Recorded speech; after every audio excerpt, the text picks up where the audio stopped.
There are certain places that have a way of holding on to secrets. For me, it was a cramped elevator. Join me as I tell you about my terrifying experience with a mysterious stranger, and how the elevator became the stage for a chilling encounter that I'll never forget. I'm Sam, and I never thought a stuck elevator would change my life. It was a muggy Friday evening in Chicago, the kind where the air clings to your skin like a damp shirt. I'd just left my office on the 32nd floor of a sleek downtown high-rise. My tie loosened, my briefcase heavy with reports I had no intention of reading over the weekend. I was ready for a quiet night, maybe a glass of bourbon and some jazz to unwind from a brutal week. The elevator dinged, and I stepped in, barely noticing the guy already inside.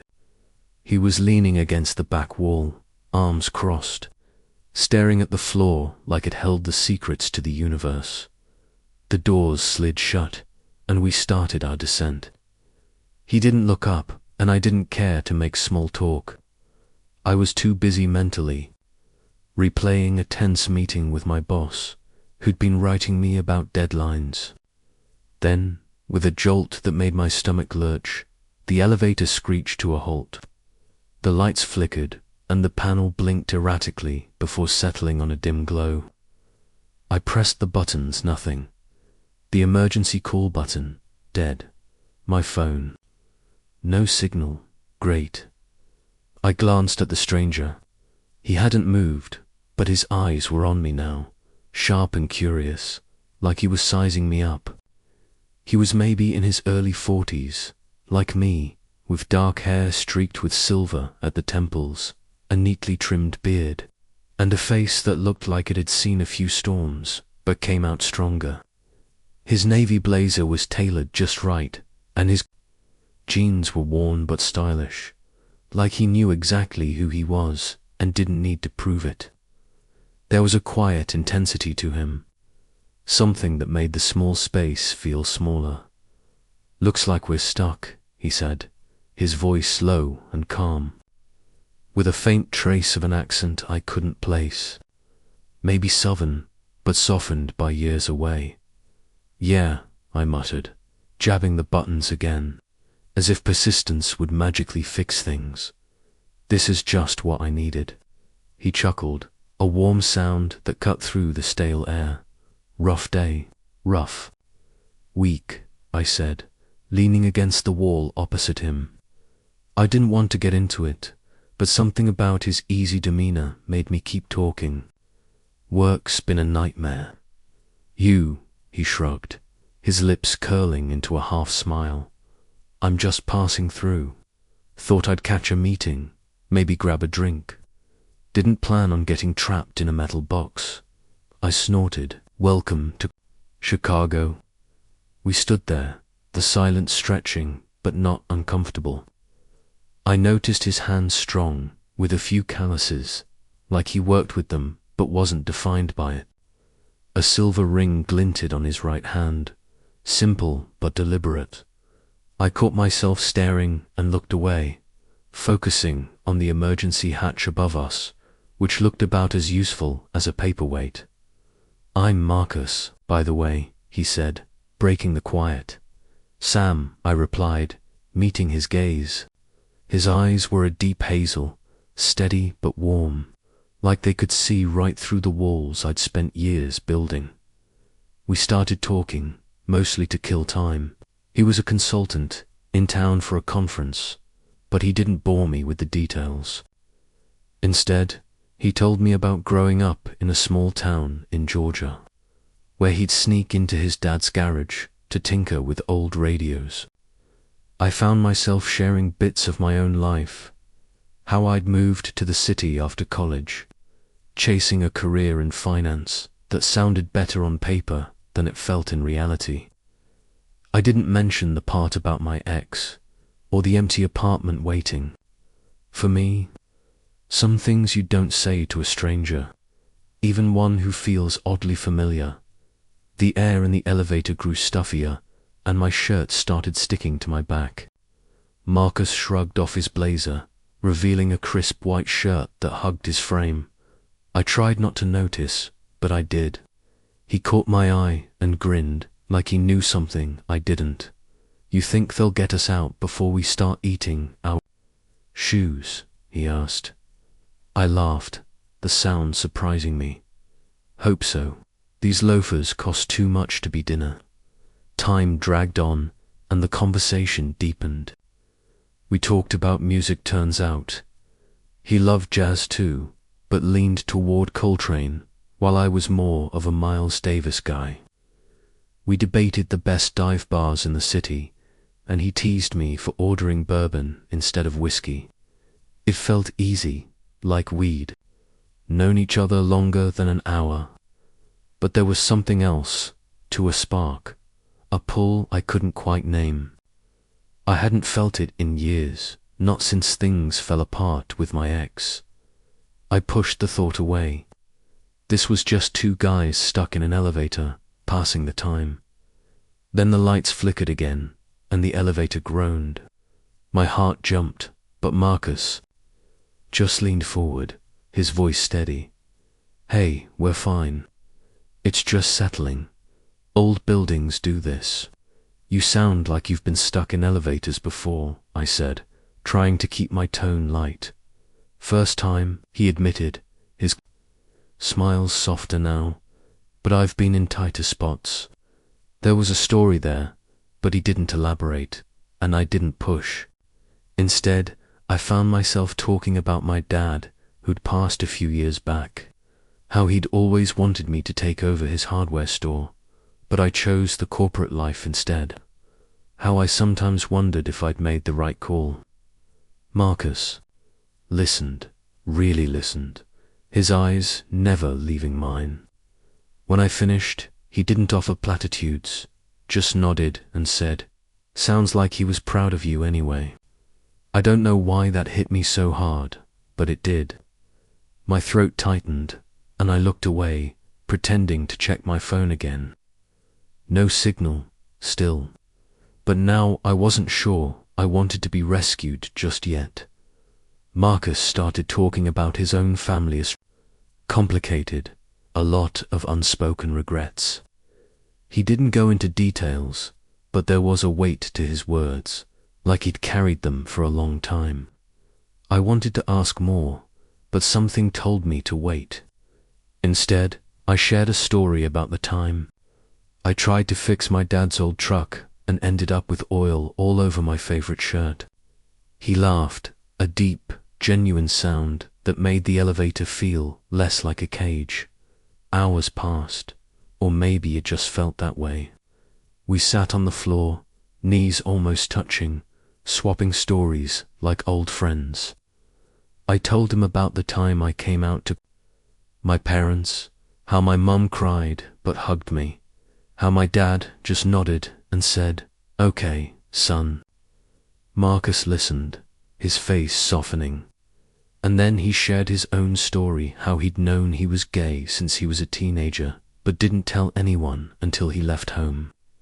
How it cost him his family, at least for a while. I don't know when it happened, but the air between us shifted. It wasn't just two guys talking anymore. There was a current, subtle but undeniable. When our eyes met, it lingered a little too long. When he brushed his hand against mine, reaching for his phone, I felt a jolt. That had nothing to do with the elevator. I wasn't sure if he felt it too, but the current was there, humming quietly.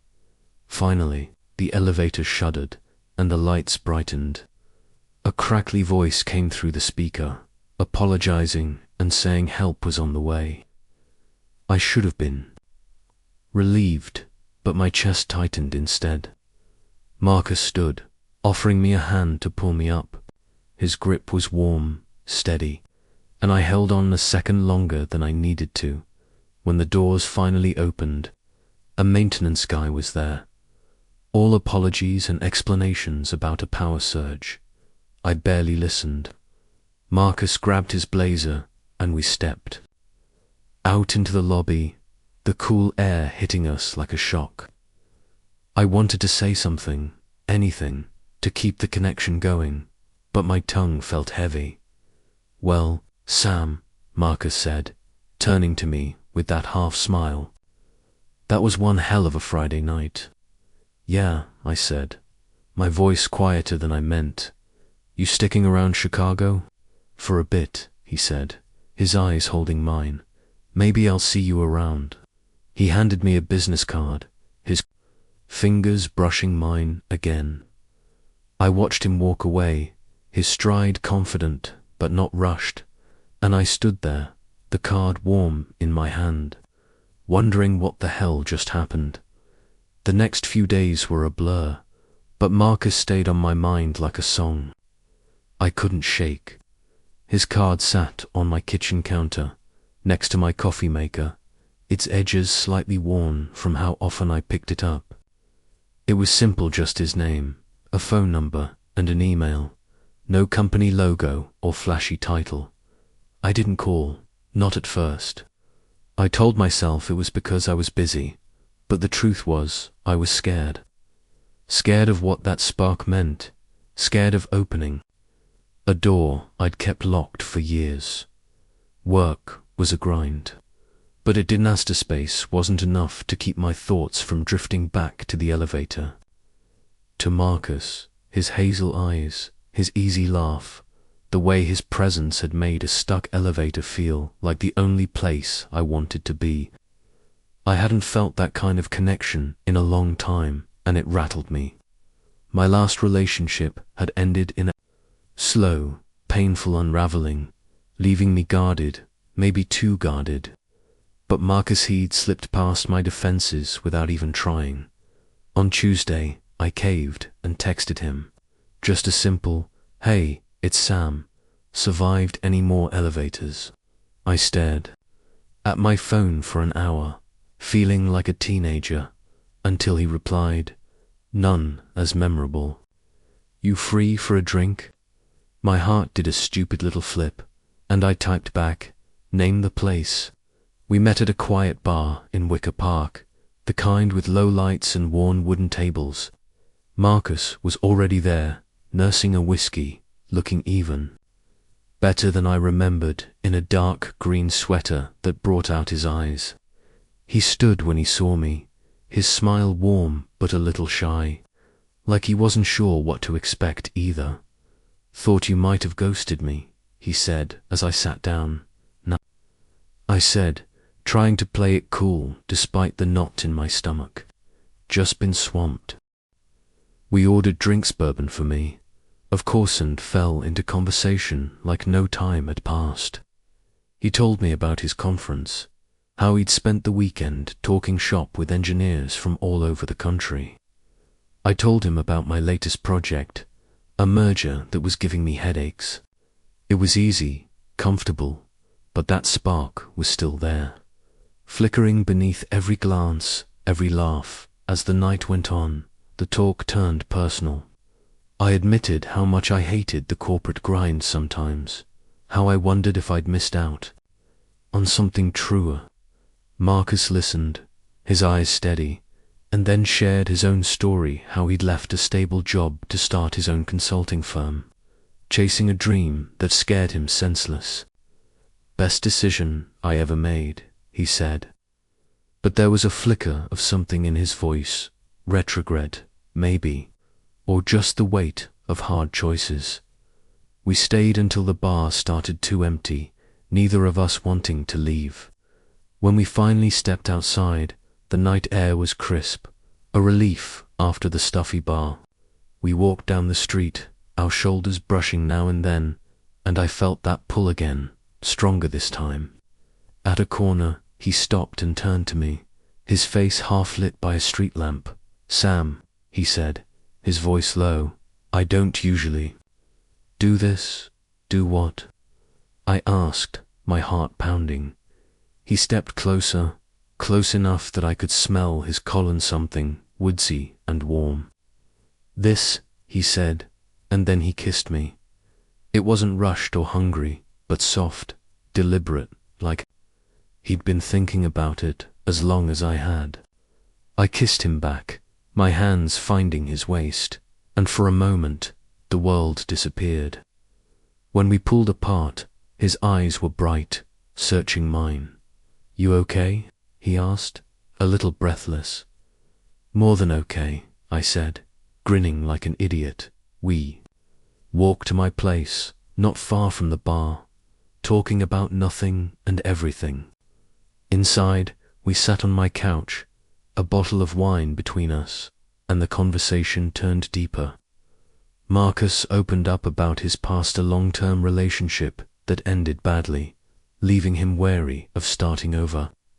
I told him about my ex, how I'd built walls after the breakup to keep from getting hurt again. It was raw, honest, and it scared me how much I wanted to let those walls down for him. We didn't rush things. That night, we just talked, kissed, held each other like it was the most natural thing in the world. But there was a moment, as we lay on the couch, his head on my chest, when I realized I was falling for him, hard, and it terrified me as much as it thrilled me. The next few weeks were a whirlwind. We saw each other every chance we got. Dinners, walks along the lake, quiet nights at my place or his hotel. Each moment felt like a gift, but also a risk.